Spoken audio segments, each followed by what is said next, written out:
28 creencias fundamentales. Creencia número 19. La ley de Dios. 3 meses después de que los israelitas fueran liberados de la esclavitud egipcia, llegaron al desierto y acamparon frente al monte Sinaí. El mismo Señor había elegido ese lugar a fin de tener un encuentro con su pueblo. Y dice el libro de Éxodo en el capítulo 19, versículos 10 y 11. El Señor le dijo a Moisés: ve y consagra al pueblo hoy y mañana. Diles que laven sus ropas y que se preparen para el tercer día, porque en ese mismo día yo descenderé sobre el monte Sinaí a la vista de todo el pueblo. Y así sucedió. Dios descendió al monte Sinaí y proclamó su santa ley, escritas en 2 tablas de piedra. Y dice Éxodo 31, escritas con el dedo de Dios. Los 10 mandamientos. Los primeros 4 mandamientos tienen que ver con nuestra relación con Dios. El primero dice: no tendrás dioses ajenos. El segundo dice: no te harás ni adorarás imágenes. El tercer mandamiento dice: no tomarás el nombre de Dios en vano. Y el cuarto mandamiento dice: guardarás el sábado. Los otros mandamientos tienen que ver con nuestra relación con nuestro prójimo. El quinto mandamiento dice: honra a tu padre y a tu madre. El sexto: no matarás. El séptimo: no cometerás adulterio. El octavo: no hurtarás. El noveno: no mentirás. Y el 10º: no codiciarás. La ley refleja el carácter de Dios. Dice la Biblia que solamente Dios es perfecto y puro. Pero el libro de Salmos, capítulo 19, versículos 7 y 8 dice que la ley de Jehová es perfecta y el precepto de Jehová es puro. La ley refleja el carácter de Dios. Y así como Dios es santo, justo y bueno, dice el libro de Romanos, capítulo 7, versículo 12. La ley, a la verdad, es santa y el mandamiento santo, justo y bueno. La ley refleja el carácter de Dios. Y dice la Biblia que solo Dios es verdad. Y el libro de Salmos, capítulo 119, 151 dice: todos tus mandamientos son verdad. Pero el libro de Salmos, capítulo 119, versículo 172 dice: todos tus mandamientos son justicia. Así como Dios es justicia, es justo. La ley refleja el carácter de Dios. Pero la ley también es moral. Moral porque nos muestra cuál es el patrón de conducta que Dios quiere para la humanidad en su relación con Dios. Pero también cuál es el patrón de la conducta humana que Dios espera de nuestra relación con nuestro prójimo.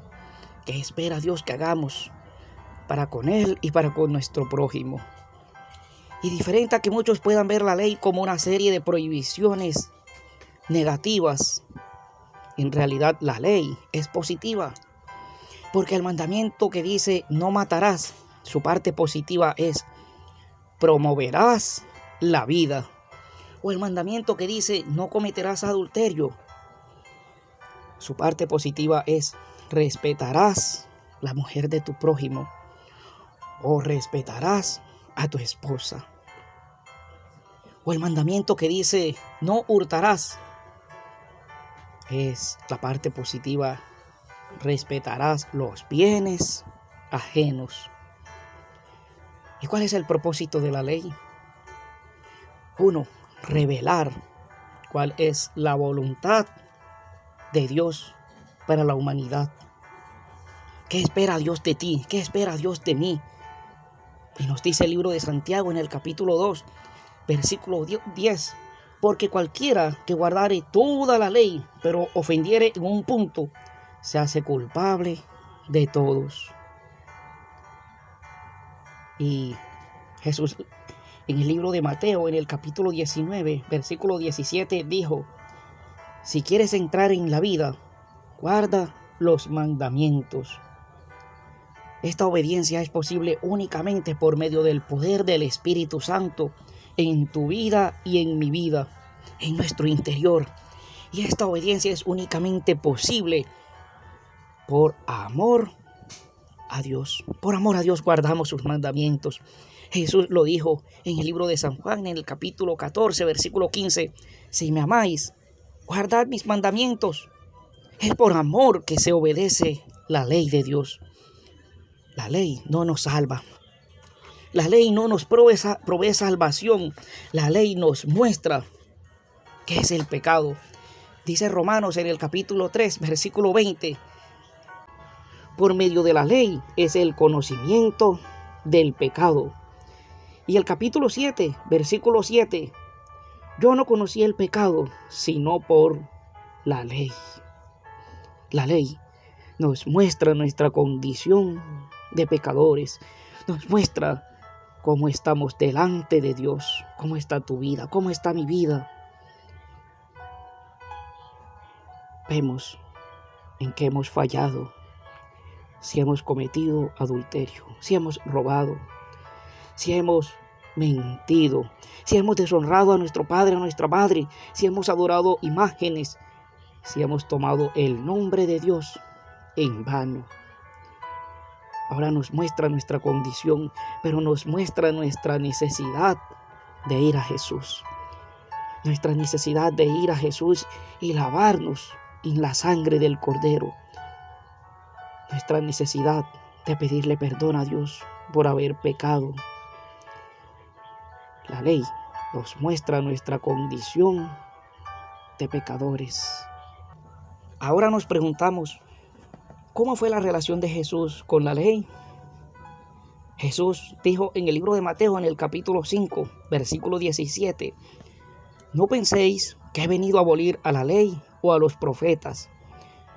No he venido a abolir, sino a cumplir.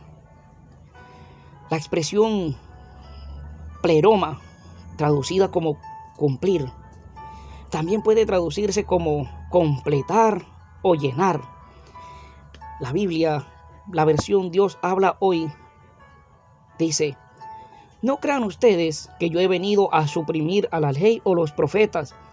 No he venido a ponerles fin, sino a darles su pleno valor. Jesús había venido a darle el pleno valor a la ley, al dar a conocer cuál era la voluntad de Dios por medio de sus enseñanzas y mediante su ejemplo. Nuestro Señor fue categórico al decir que ni una jota ni una tilde pasarán de la ley hasta que todo se haya cumplido. La J era la letra más pequeña del alfabeto hebreo. Por tanto, ni lo más mínimo de la ley ha de perder vigencia. Para Jesús, la ley era un todo. Quien se atreviera a violar uno de estos mandamientos muy pequeños será llamado pequeño en el reino de los cielos. Así lo dice el versículo 19.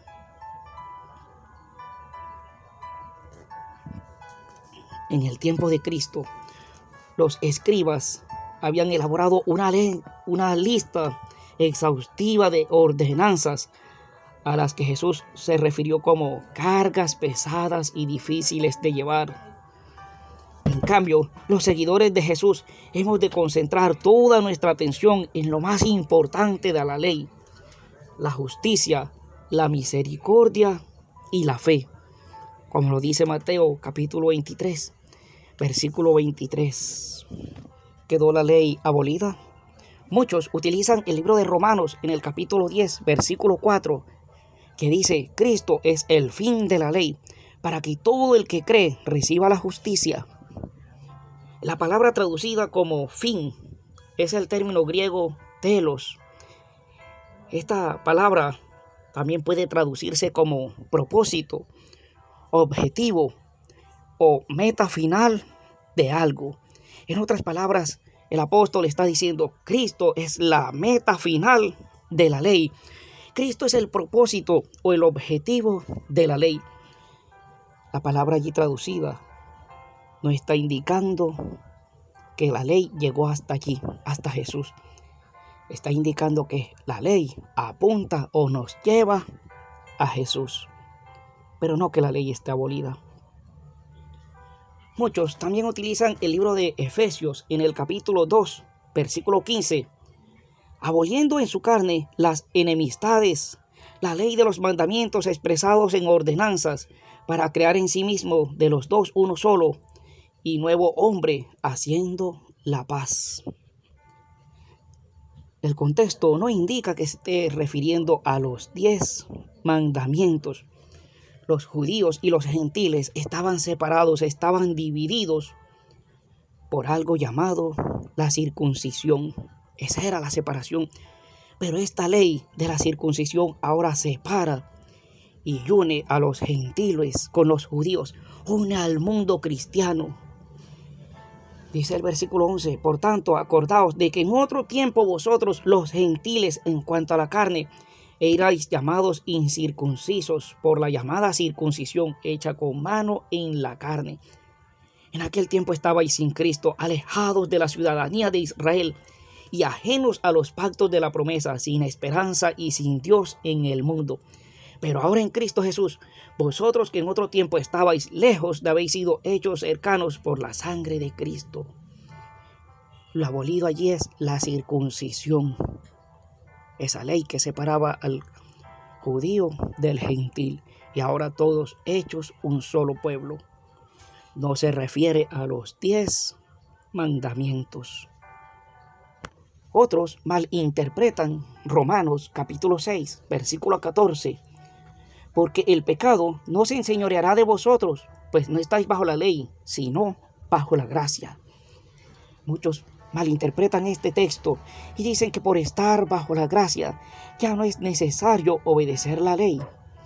Pero el apóstol escribió en Romanos 3:31, luego por la fe invalidamos la ley, en ninguna manera la confirmamos. Entonces, la fe, la gracia no han abolido la ley de Dios. Entonces, ¿qué significa Romanos capítulo 6, versículo 14?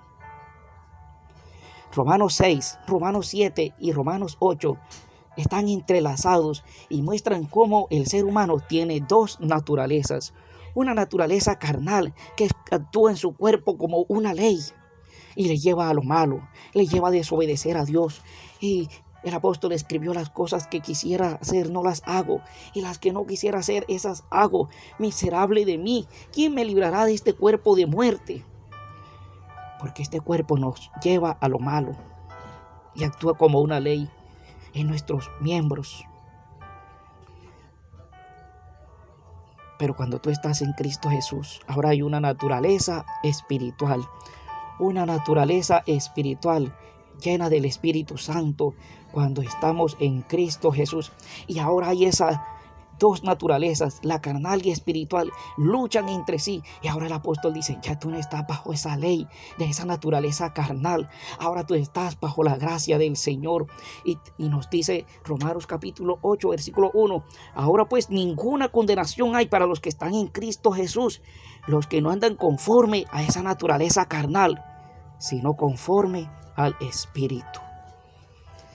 A eso se refiere el apóstol. Ya no estamos bajo esa naturaleza carnal que actúa como una ley en nuestro cuerpo, sino bajo la naturaleza espiritual guiada por la gracia de Dios.